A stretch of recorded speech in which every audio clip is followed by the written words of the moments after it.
I was born to two Marines.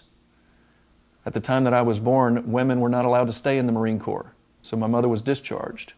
My dad was a drill instructor in the Marine Corps. We moved from Albany, Georgia to California. We lived there for 7 years. But every 2 years after that, we moved somewhere new.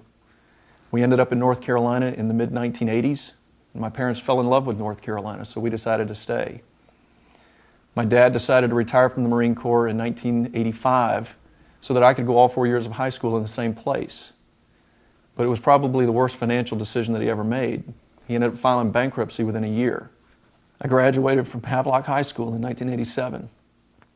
Went to North Carolina State.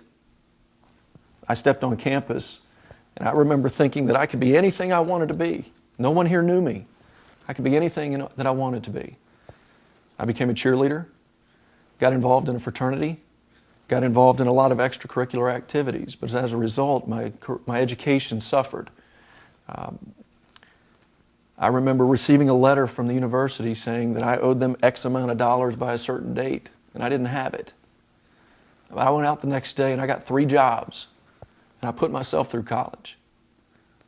I worked hard, and I put myself through college working those 3 jobs. I was a stock boy at Tallheimer's. I washed dishes at Swenson's Ice Cream, and then I'd drive home on the weekends and unload airplanes at the military base. But when I graduated from NC State, I had virtually no debt.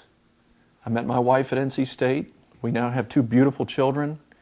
First time I came to Gaston County was in the fall of 1988. I came home with my wife for Thanksgiving. And I remember walking into the house. There were 75 family members in a little 3-bedroom ranch-style house.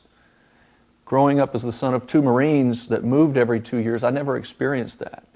I fell in love with Gaston County immediately. It took us until 2003 to actually move back with our family. But we moved back because we knew it was such a great place to raise a family. You know, it's a small town, but yet we're in the shadow of Charlotte. You know, we're in the shadows of the second largest financial city in the country.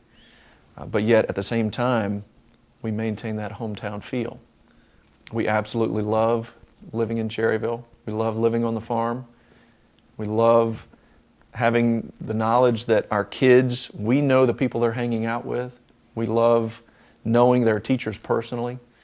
My wife, as the PTO president, the PTA president at one school, PTO at the other, you know, we're actively involved in my children's lives. We're actively involved in the schools. And to know that I can walk into the school and address the principal by first name, not a lot of places that you can get that. And I mean, that's one of the things that we absolutely love about Cherryville and love about Gaston County. I mean, it's that way across the county, whether it's Belmont or Lowell or Bessemer City. I find the same things, that people love their communities because it is that tight-knit group of people.